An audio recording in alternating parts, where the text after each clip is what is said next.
Sir दिशा की बैठक थी और अभी बैठक शुरू ही नहीं हुई। अभी आप आए थे, अभी आप चल रहे हैं, क्या वजह रही आपकी? कलेक्टर साहब की तबीयत ठीक नहीं थी, इस वजह से मीटिंग कैंसिल कर दी। आगे नई तारीख तय करेंगे, उसके बाद में मीटिंग करेंगे, क्योंकि दिशा की इम्पोर्टेंट मीटिंग है। इस पर सभी विषयों पे विस्तृत चर्चा होनी थी और कलेक्टर साहब का मौजूद होना ज़रूरी था, और कलेक्टर साहब की तबीयत ठीक नहीं होने की वजह से मीटिंग कैंसिल कर दी। आगे करेंगे। लेकिन सारे अधिकारी आए हैं ना, पूरा टाइम वेस्ट हुआ है, सरकार का बजट, गाड़ियाँ आई है सरकारी, और उसके बाद मीटिंग कैंसिल तो इसलिए की कि कलेक्टर साहब नहीं आए ना।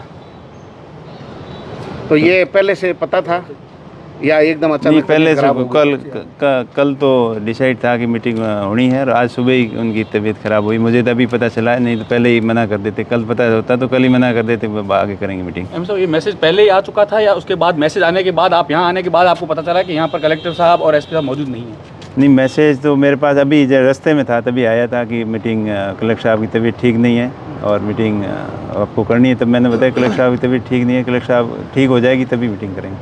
जैसलमेर में मीटिंग हुई तब आपको बताया नहीं या आप पहुँचे नहीं, विवाद हो रहा था, और आज यहाँ जैसलमेर में तो रेलवे की स्टडिंग कमेटी की टूर था, और अध्ययन कमेटी के टूर की वजह से मैं यहाँ उपस्थित नहीं था। उनके लिए लेटर लिखा था और उन्होंने, कलेक्टर साहब ने फिर गाइडेंस भी मांगी थी। आगे एमपी जोधपुर को भी उन्होंने बोला था, लेकिन उन्होंने बिना मौजूदगी में करवा दी मीटिंग। वैसे सत्ता पक्ष के आप नहीं हैं, इसलिए बार बार ऐसा हो रहा है या ये एक सामान्य घटना है? देखिए, बीमार तो कभी भी हो सकते हैं। आज तो कलेक्टर साहब तो वैसे तबीयत ख़राब होने की वजह से ऐसा हो गया था, बाकी वैसे कलेक्टर साहब तो ठीक है यहाँ, और सबको साथ में लेके चलते हैं।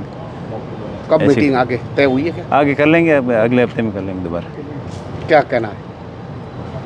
पूरी परेड तो हुई है प्रशासन की, अब मीटिंग भले ही कैंसिल हुई है, अधिकारी 1 घंटे से बैठे हैं, सब सारे फील्ड के काम छोड़ करके, गाड़ियां सरकारी सब सर पर दौड़ती हुई आई, और लेकिन जिस मकसद से मीटिंग होनी है वो मकसद ही पूरा नहीं हो तो मीटिंग करने का मतलब क्या है? जब उसकी पालना रिपोर्ट सही ढंग से नहीं हो, और जो पिछली मीटिंग में जो काम हुए थे उसके बारे में जो पालना रिपोर्ट सही ढंग से नहीं आई, और अभी जो कलेक्टर साहब के गाइडेंस के बिना ये मीटिंग होनी संभव नहीं थी, क्योंकि मीटिंग का सार्थक जब ही होती है जब जो मीटिंग उठाए इशू के ऊपर एक्शन होता है, और जब कलेक्टर साहब यहाँ नहीं है तो एक्शन कौन लेगा? आज क्षेत्र में बहुत समस्या, बिजली की आप कह रहे, बिजली अभी आंधी आई, नॉर्मल आंधी तूफान आने से बिजली की व्यवस्था अस्त व्यस्त हो गई। कहीं ये तार टूट गए, कहीं खंभे टूट गए, सब जगह। सर ये लगता नहीं विद्युत विभाग के पास ये बहाना है कि आने को आंधी और जाने को लाइट यही है पश्चिमी राजस्थान में, क्योंकि पिछले कई लंबे समय से बिजली की शिकायतें जो है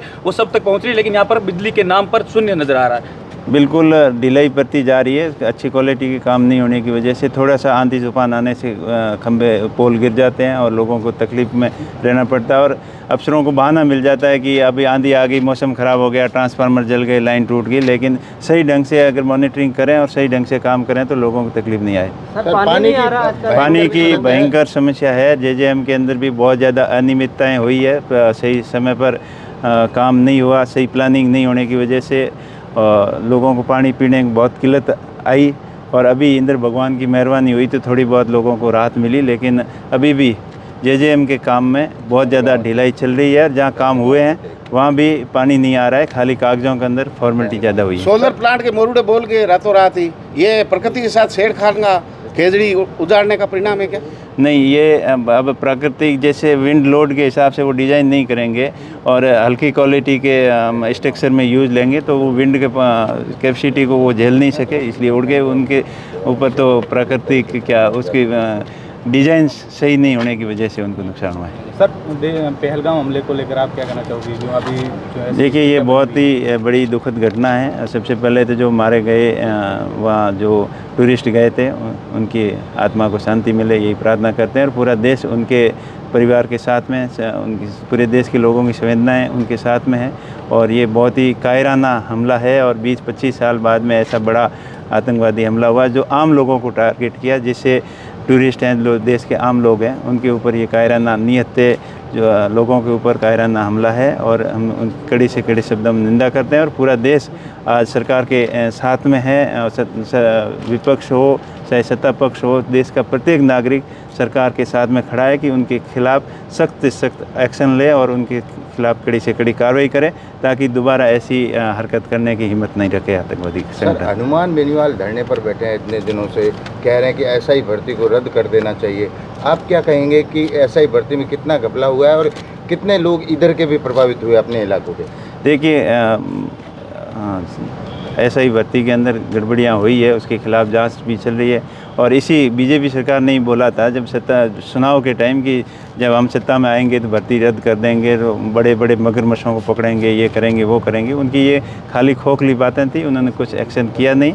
और हनुमान बेनीवाल जी, आपको लगता है कोई मगरमच्छ हाथ में आया अभी तक? ऐसा कुछ नहीं लगा है, वो तो सख्त कार्रवाई हुई नहीं है तो कहाँ से आएगी? भर्ती को लेकर व्हाइट हाउस भी चर्चाओं में है। देखिए, वो उनका व्यक्तिगत मामला है, जो उसकी विस्तृत जांच होगी तभी पता चलेगा कि कौन इसके अंदर इन्वॉल्व है और कौन नहीं है। मैं तो इतना ही कहना चाहूँगा कि जो बड़ी बड़ी घोषणाएं कर रहे थे, बड़े बड़े वादे कर रहे थे कि हम सत्ता में आने से ऐसा कर देंगे वैसा कर देंगे, तो उन्होंने कुछ भी नहीं किया है, इसलिए लोग धरने पे बैठे हैं।